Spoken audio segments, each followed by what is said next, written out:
Walk with me. O God, the heathen are coming to thine inheritance. Thy holy temple have they defiled. They have laid Jerusalem on heaps. The dead bodies of thy servants have they given to be meat unto the fowls of heaven, the flesh of thy saints unto the beasts of the earth. Their blood have they shed like water around Jerusalem, and there was none to bury them. We are become a reproach to our neighbors, a scorn and derision to them that are round about us. How long, O I am, wilt thou be angry forever? Shall thy jealousy be burned like a fire? Pour out thy wrath upon the heathen that have not known thee, upon the kingdoms that have not called upon thy name. For they have devoured Jacob and laid waste his dwelling place.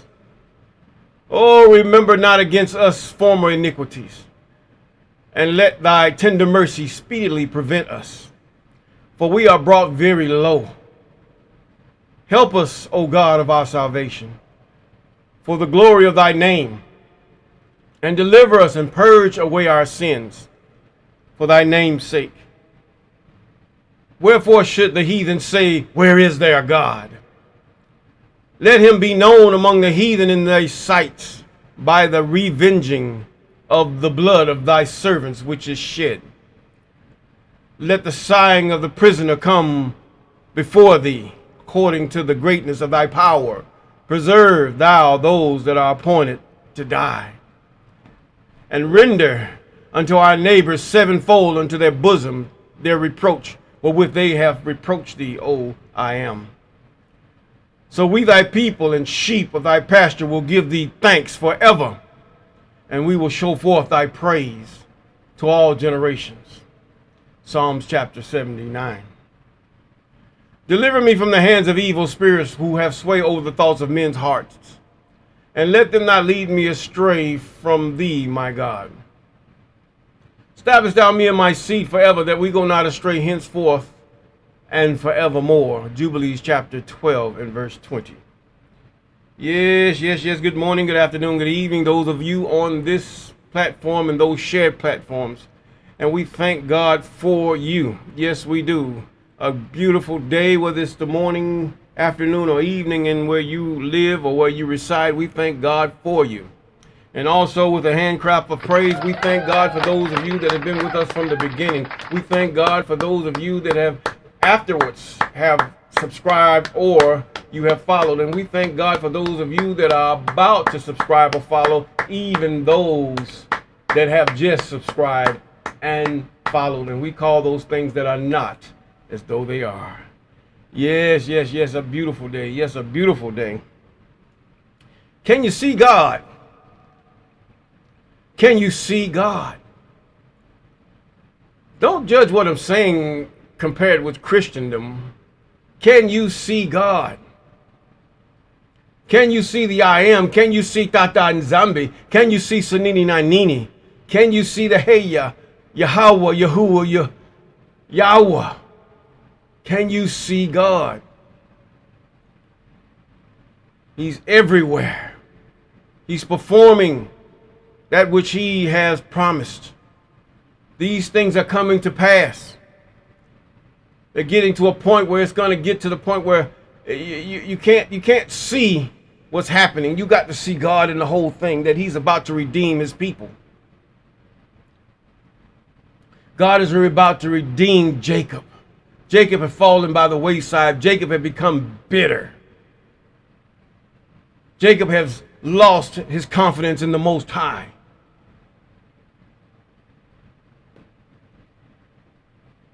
Because he can't see God moving in his time frame, nor at his speed. But can you see God? You answer that question. You look around, you see what's culminating around you. It was culminating ever since the fall of Jerusalem. It was culminating. It's going to culminate to a great climax. And then that small people, that small rock out of the mountain that was cut out of the mountain, is going to take and smash that foot even to powder. Even Enoch said, God cometh, the I am cometh with 10,000s of his anointed. Not no Isis. That is an insert. That is, should I say, not even there. It's not even to be understood as that. Because Isis is not God. God has come to redeem his own. God is the king. There were 3 kings before the catching away of Jacob. That was Abraham was the first king. Isaac, the second king. And Jacob, the third king. And then Israel went into captivity or slavery. They turned on them. And then after that, kings have come out of him just as God had promised. They didn't realize they were kings in themselves. By our definition, they were kings. Yes, they have fought kingdoms and beat kingdoms. Even the most powerful kingdoms there was afraid of the sons of Jacob. Because of who? The Most High. Then Jacob was delivered. Moses was not a king. Moses was a deliverer. He was a Messiah. He was a Mashiach. Some of you don't get this. You don't get it at all. Then after Moses, there came who? Joshua. Joshua, he was a motivator. He was one that had pushed the people, even after Moses, to go and do what the Most High has instructed them to do. Don't fear. Be like the sons of Judah. Or should I say, be like the sons of Jacob. Do not fear these people because of their stature and their military might, nor of their weaponry. God don't want you fearing that. He demonstrated himself throughout all of history, where he only took a few to subdue whole peoples and nations. Even one man that slew thousands with the jawbone of an ass.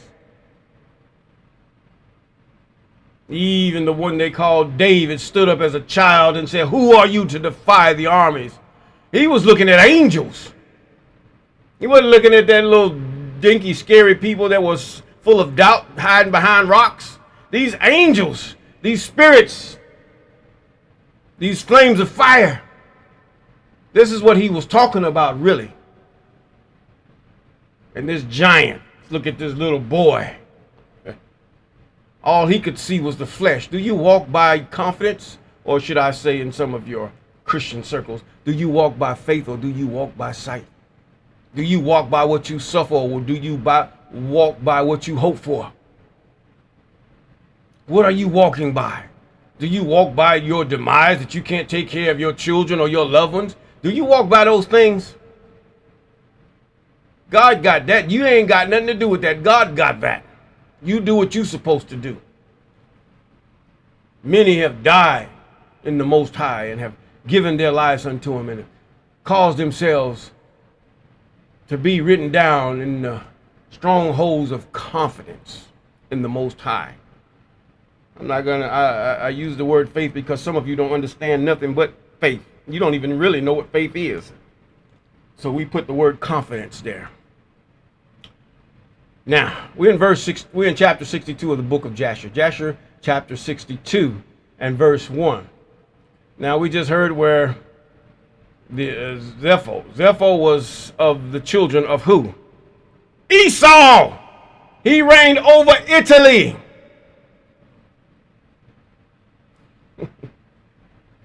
It's right here. It's right here. Can you open up your ears and see with your eyes? It's right here in the book of Jasher, chapter 61 and 25. It's right there. Esau reigned 61 and verse 25 down some. Zepho reigned over the land of Chittim and over the land of Italy. 50 years. That tells you what's going on. My lady, my man, yes, it tells you what's going on. He mixed That's what it is. Now, chapter 62. In that year being the 79th year of the Israelites going down to Egypt. They used the right word, Israelites. Okay, let's get it right here. Died Reuben. Reuben was the one, I believe, the firstborn of Leah. He was the firstborn of Leah that laid with his father's wife. And therefore, the kingship passed to Judah because of that. And the priesthood passed to Levi. And it was evident in them by their vehement fighting prowess when they fought against the children of Shechem. And then the children of Egypt, or should I say Egypt? Or let me digress in that. But Reuben died, the son of Jacob, in the land of Egypt. Reuben was 125 years old when he died. And they put him into a coffin, and he was given into the hands of his children. Now you understand now, all the sons of Jacob, the first sons of Jacob, the sons that were born that Leah birthed and that Rachel birthed, and even their concubines, or should I say their sister wives, that they have chosen. Their servants were called at first, but now they become the wives of Jacob. Now they are dying. And they put him into a coffin, and he was given into the hands of his children. Verse 2, in the 80th year died his brother Dan. It's Dan, he's dying. And he was 120 years at his death. All of them in the, 120s, yes. And he was also put in a coffin and given unto the hands of his children. These tribes remain together. See, this is why the enemy, these doctrines have been carefully studied. Listen to me, hear me. To separate you, Israel. To separate you, Jacob. To keep you from having families and knowing who you are. These were studied carefully. Evil as they are, these were due to Deuteronomy chapter 28. The evil came to you, which God swore in his wrath toward you. Now, he was given into the hands of his children, and in the 8th year died his brother Dan, and he was 120 years at his death. And he was also put into a coffin and given into the hands of his children. And in that year died Cushan, king of Edom. And after him reigned Hadad, son of Bedad, for 35 years. And in the 81st year died Issachar, son of Jacob, or Kobe, in Egypt. Not in South Africa, because Egypt is nowhere near South Africa. Thank you. I used to believe that, but I got to the point where I started really seeing it for what it is. I prayed about it, and God showed me. It's not in South Africa. No. That place is so hellish and confused and everything else. God has nothing to do with no mess like that that's down there. You need to straighten that stuff up before you get God down there. And 22 years old at his death, and he was put into a coffin in Egypt and given into the hands of his children. And in the 82nd year died Asher, his brother, and he was 123 years old at his death, and he was placed in a coffin in Egypt and given into the hands of his children. See, their children buried them. We're not talking about praising a father. We're talking about they were honoring their father because they will never see him no more. Praising his father is just like they had fathers. It took a while for them to even have Father's Day.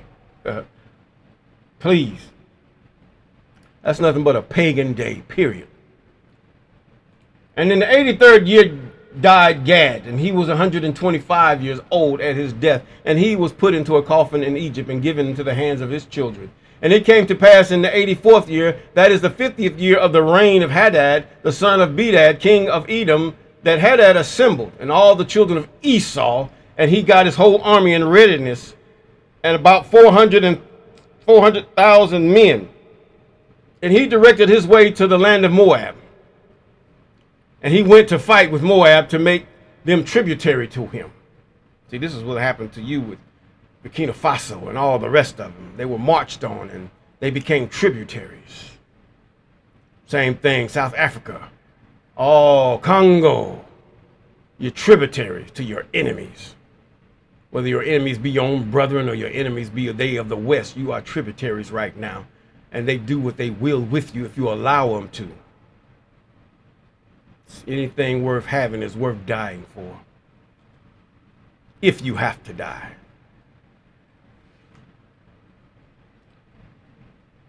And they sent the children of Midian to assist them in fighting with Hadad, son of Bedad, king of Edom. Verse 8. And Hadad came unto the land of Moab, and Moab, the children of Midian, went out to meet him, and they placed themselves in battle array against him in the field of Moab. Now this, when they say battle array, okay, we can say that, but the fact is that battle array is the term they use in the colonial wars. We don't know what kind of array they was in.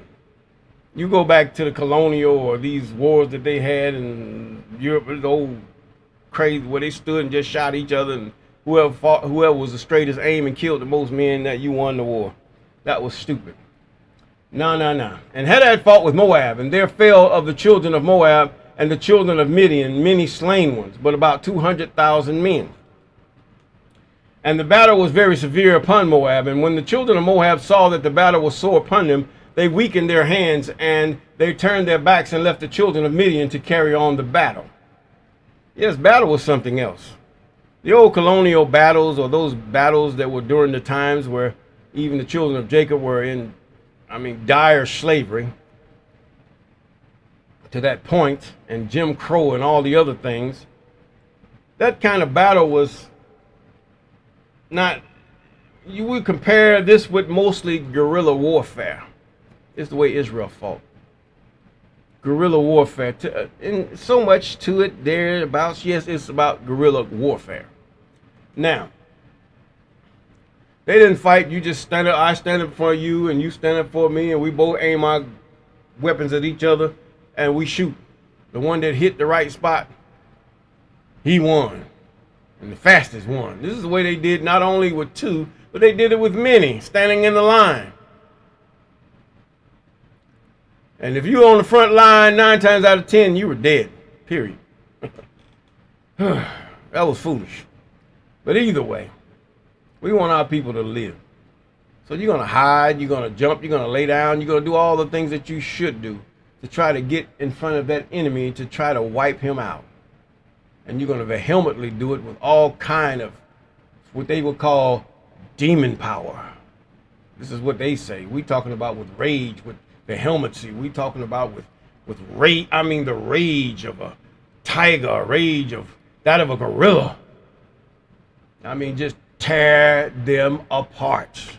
This is how you do in football. You learn to run and dodge and hide and crook and do these things, and you get through there and you feel like a raging bull. And this is how wars are won, and this is how battles are fought. Now that other kind of way, you just sit there, you can't fight, you can't do nothing, so you just die. And the children of Midian knew not the intentions of Moab, but they strengthened themselves in battle and fought with Hadad and all his horse, and all Midian fell before him. That's verse 11. And verse 12. Hadad smote all Midian with a heavy smiting, and he slew them with the edge of the sword, and he left none remaining of those who came to assist Moab. And when all the children of Midian had perished in battle, and the children of Moab have escaped, Hadad made all Moab and all that time tributary to him. In other words, neo-colonialism. In other words, you give me your francophones, and I have your money set aside, and my money be over here, but your money can't spend that good. Thank God for Mr. Terrari and those of Niger. Yes. Now, and when all the children of Midian had perished in battle, and the children of Moab had escaped, and Hadad made all Moab at that time tributary to him, and they became under his hand, and they gave a yearly tax. In other words, all the money you make, give it to me, and I'll give it back to you in interest. You have to pay interest on that money. When I give it to you, I got to take interest out of it. Foolish. They laughed all the way. They just laughed at the children of Africa. The children at the continent of Africa that were neo-colonized. They're just laughing at you, drinking their, espresso. Laughing at you. All over the Congo, laughing at you. Foolish people. Don't know they have all the power in the world. They can create nuclear bombs and they can create all kind of armaments and things to fight us and defeat us. But they know not their power, and we shall keep them dumbfounded until they become. And we will make sure, try all our might and power, that they will not become as powerful as we are.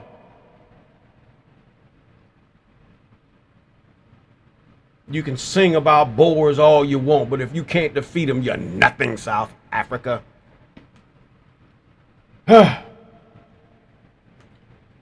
Now, you might hate me for that, but I don't hate me, because you need help. You need to know your land. You need to claim your land for what it is, even the Congo. Whatever you have to do by any means necessary, you have to claim your land. It's yours. It's for your children. It's for your wives. It's for your grandparents, those that need help. It's for your sick, your comely, your homeless. It's your land. The Most High have allotted you that land. You've given that land. You were in that territory before they pushed it out. It's still your land, regardless of whether it's bordered out. It's still your land. You were there. Let us continue. I digress. But God is doing something in the land that we do not, many don't see. All you see is things getting up and these folks doing this. Who cares about that stuff? Let's see God. Now, 14, at the revolution of the year, and when the rest of the people of Midian that were in the land heard all their brethren had fallen in battle with Hadad for the sake of Moab, because the children of Moab had turned their backs in battle and left Midian to fight. Then 5 of the princes of Midian resolved with the rest of their brethren who remained in their land to fight with Moab to avenge the cause of their brethren. And the children of Midian sent to all their brethren, the children of the east, and all their brethren and all the children of Keturah came to assist Midian to fight with Moab. In verse 16. And the children of Moab heard this thing, and they were greatly afraid that all the children of the east had assembled. Now this is beyond the river Euphrates. It's on the other side. And had assembled together against them for the battle, and they and the children of Moab sent a memorial to the land of Edom, to Hadad, the son of Bedad, saying, Come now unto us and assist us, and we will smite Midian. For they all assembled together, and they have come against us with all their brethren, the children of the east, to battle, to avenge the cause of Midian that fell in the battle. 18, and Hadad, the son of Bedad, king of Edom, went forth with his whole army and went to the land of Moab to fight with Midian. And Midian, the children of the east fought with Moab in the field of Moab. And the battle was fierce between them. And Hadad smote all the children of Midian and the children of the east with the edge of the sword. And Hadad had that time delivered Moab from the hand of Midian, and those that remained of Midian and of the children of the east fled before Hadad and his army. And Hadad pursued them to their land and smote them with a very heavy slaughter, and the slain fell in the road. And Hadad delivered Moab from the hand of Midian, for all the children of Midian had fallen by the edge of the sword. And Hadad turned and went back to his land. And from that day forth the children of Midian hated the children of Moab, because they had fallen. Now, even in the time of Ruth, a lot of this stuff had happened. They were still fighting, because they had fallen in battle for their sake. And there was a great and mighty enmity between them all the days. You understand? Okay, and all those that were found of Midian in the road of the land of Moab perished by the sword of Moab, and all that were found of Moab in the road of the land of Midian perished by the sword of Midian. Thus Midian unto Moab, and Moab unto Midian for many days. And it came to pass that time that Judah the son of Jacob, or even Jacob, died in Egypt. Now here is Judah himself, the one whom the scepter was given to, because Reuben had laid with his fathers wife. Now he died in Egypt. Now these wasn't known as Israelites then. They wasn't known. They probably was known only as Jacob, or the children of Jacob. Now they died in Egypt. They would be Egyptians. There's no mention of the children of. You have to look deep and find out the names and find out what they're talking about when you look into Egyptian, should I say Egyptian history. See, this is where they get over on you and on this paganism and these devils from Egyptology. These are real devils. I'm going to tell you now, they're real devils, and they're going to sit up there and sway you. They will try to sway you with all their magic and mathematics. And God give these things. He knew what was coming down the line. If you say God is evil, yes, God is evil to you. Even they're accused of God's ways not being right, and God says, no, your way is not right. Who are you to sit up there and accuse and judge God? You're going to find out. You're going to mess around and find out, like they say, eventually. Now, and all that were found of Midian in the road in the land of Moab perished by the sword. And all that were found of Moab in the road of the land perished by the sword, and of Midian. Thus did Midian unto Moab, and Moab unto Midian for many days. And it came to pass, I'm in verse 23, at that time that Judah, the son of Jacob, died in Egypt. And in the 86th year of Jacob going down to Egypt, and Judah was 129 years old at his death, and they embalmed him and put him into a coffin. Now you have to understand, these people they're study dying off. Now we get into that point where you're going to see in the 66 books what happened. Now this is giving a detailed account of what led up to Pharaoh doing his thing and what he did to the children of Israel. And he was given into the hands of his children. And in the 89th year died Naphtali, and he was 132 years old. He lived pretty long. And he was put into a coffin and given into the hands of his children. And it came to pass in the 91st year of the Israelites going down to Egypt that ends in the 30th year of the reign. See, they say Israelites is throwing you off. That's not what the Egyptians called them. Sorry, that's why you can't find them in the Egyptian, should I say, hieroglyphics. You can't find them nowhere because you're looking for them in a Hebraic way. You got to look for them in the Egyptian way. This is the way you got to look for them. And then some of them lie. Oh, they were the higher coast pharaohs. They took over. No, they wasn't. You was a lie and your breath stank. Come on here. Now, in the past year, the Israelites going down to Egypt, that is the 30th year of the reign of Zepho, the son of Eliphaz, the son of Esau, over the children of Chittim and the children of Africa. This is a country, not the continent. Came upon the children of Chittim, because if that was the king or children of Africa, they were in Egypt. See, they throwing you off here. This is a word play. Dodge the hijack. Came upon the children of Chittim or Shittim, unto plunder them as unusual, but they had not come upon them for these 13 years. And they came to them in that year that Zepho, son of Eliphaz, went out to them with some of his men and smote them desperately. And the troops of Africa, or should I say this is a non-Egyptian land, a non-Egyptian country. Now, if this was Africa, that means they named the whole continent after this, is what I'm saying. And fled from before Zepho, because Zepho was who?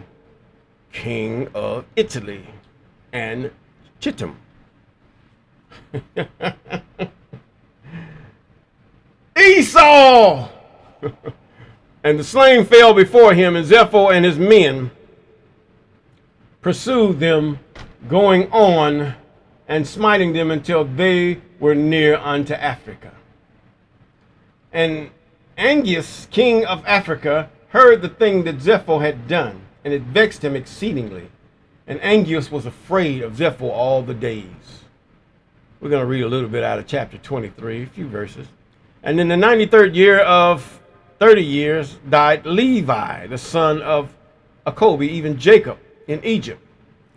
And Levi was 137 years old. He lived a little longer when he died. And they put him into a coffin, and he was given to the hands of his children. Now, the priesthood was handed to Levi because of Reuben. Reuben would have had it all, but Reuben messed up.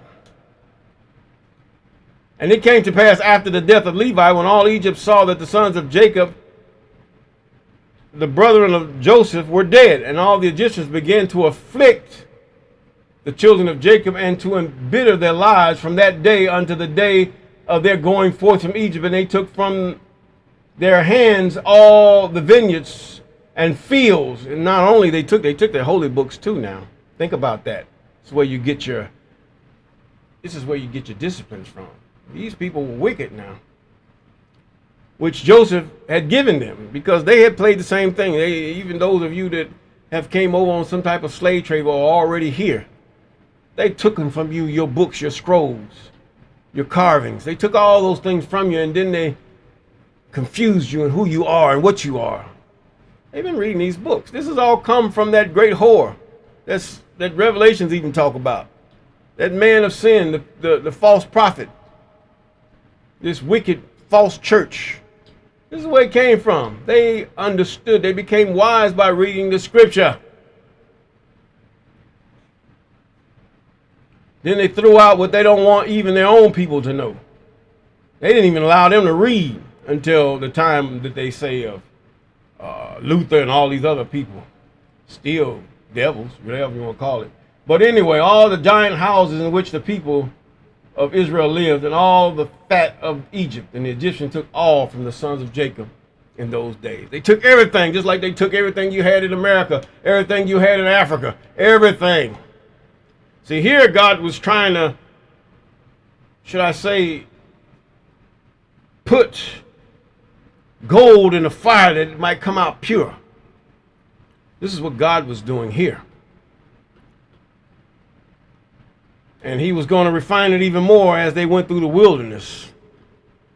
But apparently, men love idol worship. They love idolatry. Men walk by their sight rather than confidence in what they don't see. And the hand of all Egypt became more grievous in those days against the children of Israel, and the Egyptians injured the Israelites until the children of Israel were wearied of their lives on the account of the Egyptians. Now this is where that 400 years, or a part of that 400 years, went. And now you know the details of how it came about. It came after the death of all the patriarchs, or the patriarchs, yes. And no, this is not the age of the matriarchs. You're just demon infested, and your mind is twisted by the devils that have roamed the earth for thousands of years, even to this time, woman, and even man. You're sick with the infiltration of those devils who are wicked, and they're lewd, and you call yourself trying to stand up for things. And you, man, that misuse the things that God have given you, even the woman, even to the point where you have abused and misused her and caused these things to happen. So on both sides, you've caused many things to happen, according to Deuteronomy chapter 28.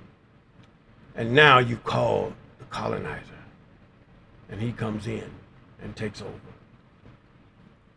And he's just as wicked as you are, just as nasty and filthy and full of all lies and bitterness and lewdness and all kind of nasty, stinking stuff that you don't even understand. And you trying to figure it out is right here in the books, these books that they've cast out. And you can't eat. Some of you have these books and can't see for looking. But listen. And with that, we're going to say, don't lean to your understanding. You better lean to his law, statutes, ordinances, and commandments. And we're going to say, in that you will have peace. Walk with me.